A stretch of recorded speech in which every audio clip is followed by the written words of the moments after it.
Assalamualaikum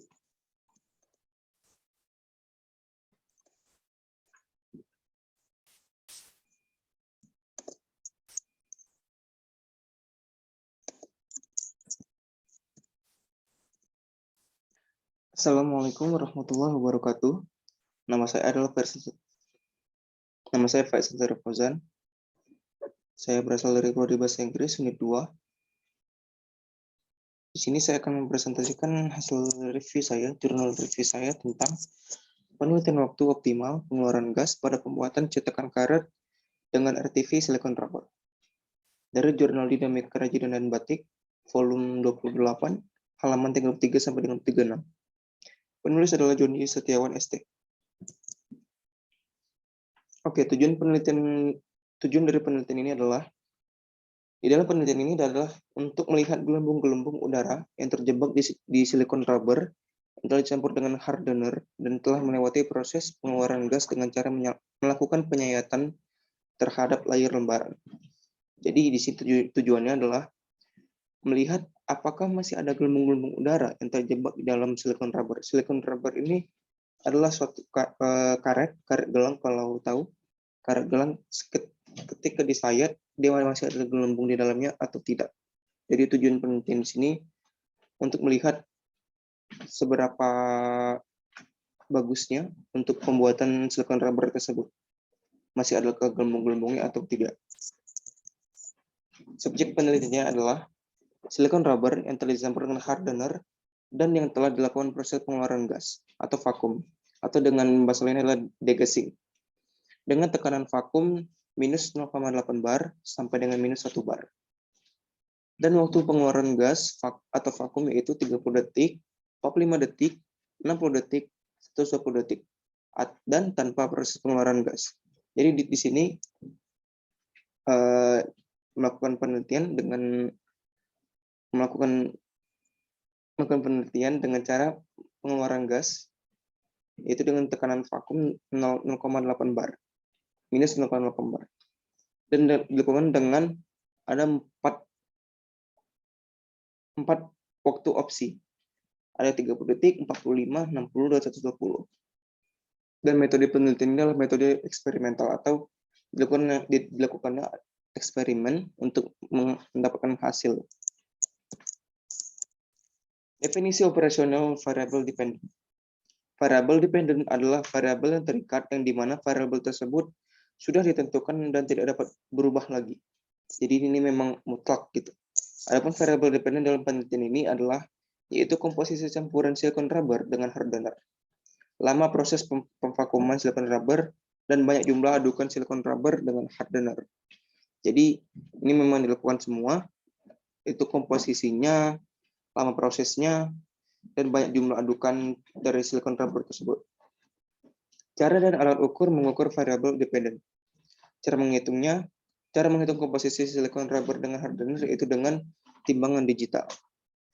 Dan cara mengukur lama proses pemvakuman yaitu dengan menggunakan stopwatch atau dengan HP yang ada stopwatch juga.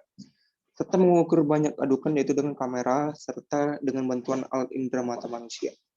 Jadi semua itu dilakukan oleh visual, dilakukan penimbangan, dilakukan mengukur lama proses pemvakumannya, serta banyak adukan yang dilakukan dalam proses tersebut. Definisi operasional variabel independent. Variabel independent yaitu variabel bebas atau boleh berubah dalam penelitian ini. Adapun variabel tersebut adalah waktu untuk proses pengadukan silikon rubber dengan hardener. Jadi seperti yang dijelaskan di awal, itu ada 4 opsi waktu, yaitu 30 detik, 45 detik, 60 detik, dan 120 detik. Jadi di sini dapat berubah-ubah tergantung opsi yang diperlukan. Langkah-langkah terapinya. Pertama, mengukur kebutuhan karet silikon rubber per proses selama pemvakuman. Kedua, mencampur silikon rubber dengan hardener dengan komposisi 50:1 dan dilakukan pengadukan sebanyak 100 kali dengan cara mengaduk 10 kali ke kanan dan 10 kali ke kiri.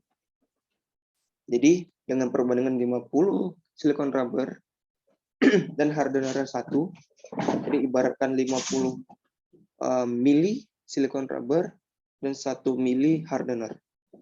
Jadi dilakukan pengadukan 100 kali, 10 kali ke kanan, diaduk, dan 10 kali ke kiri. Oke, selanjutnya langkah ketiga adalah mengeluarkan gas dengan tekanan vakum minus 0,8 bar sampai dengan 1 bar. Dengan variasi pemvakuman selama 30 detik, 45 detik, 60, 120, dan tanpa pemvakuman. Keempat, proses current time atau pengerasan karet silikon rubber selama 24 jam. Jadi setelah dilakukan pengadukan 10 kali ke kanan, ke kiri, sampai 100 kali, jadi setelah itu dilakukan current time atau pengerasan karet. Karena seperti kita tahu, rubber sebelum jadi karet, dia masih dalam bentuk agak slimy gitu ya. Setelah dikasih hardener gitu, baru dia bisa melakukan pengerasan dalam waktu 24 jam. Dilakukan penelitian di sini 24 jam. Kelima, proses penyayatan. Karet silikon rubber yang sudah mengeras dilakukan penyayatan setebal 20 mm sebanyak 6 lembar untuk melihat gelembung udara yang terjebak di dalam karet silikon rubber. Setelah karetnya kering, dilakukan proses penyayatan untuk melihat adakah gelembung-gelembung di dalam silikon rubber tersebut. Yaitu dengan setebal 2 mm sebanyak 6 lembar untuk melihat gelembung udara tersebut. Langkah ke-6, penghitungan gelembung udara yang terjebak di dalam rubber. Jadi setelah dilakukan penyayatan, dilakukan ada berapa banyak gelembung-gelembung yang terjebak di dalam rubber.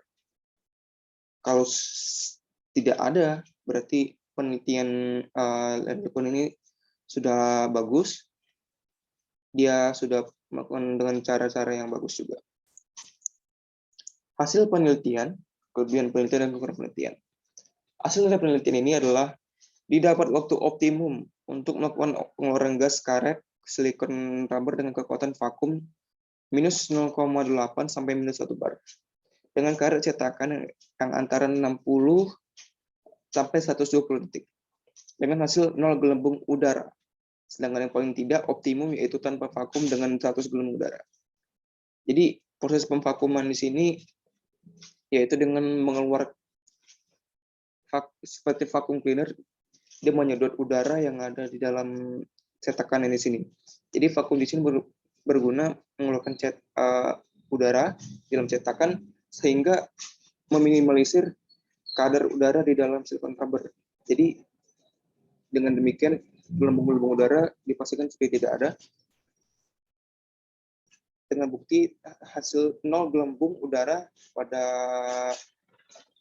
pemvakuman antara 60 detik sampai 120 detik. Sedangkan tidak memakai pemvakuman, terdapat 100 gelembung udara di dalam silikon rubber tersebut. Oke, kita masuk ke kelebihan. Kelebihan penelitian ini adalah sudah menggunakan alat vakum yang standar dan proses pengambilan data penelitian yang tidak membutuhkan waktu yang lama. Jadi hanya sekitar beberapa detik-detik saja melakukan pemvakuman, melakukan proses-prosesnya, dan hanya melewati proses 24 jam lebih, 1 hari 1 malam, atau bisa dibilang 25 jam dengan waktu-waktu pembuatannya, itu sudah bisa dilihat hasilnya gitu. Jadi hanya 1 hari 1 malam kurang lebih. Dan kekurangan pada penelitian ini adalah proses pencampuran masih menggunakan alat manual, belum menggunakan mesin dengan putaran yang konstan. Jadi di sini melakukan putaran-putaran yang ada di penelitian tersebut masih menggunakan alat manual yang dikerjakan oleh manusia sendiri. Belum ada mesin yang melakukan pemutarannya, jadi sudah dipastikan kalau hasil dari manusia ia tidak konsisten. Jadi masih belum bisa pasti 100% bakal dapat gelembung 0 gelembung udara tersebut terus sampai selanjutnya. Oke, sekian, terima kasih. Sekian dari presentasi saya tentang jurnal review penelitian gas di dalam silikon rubber. Mohon maaf kalau ada salah kata atau salah pengucapan. Wabillahi taufiq wal hidayah. Assalamualaikum warahmatullahi wabarakatuh.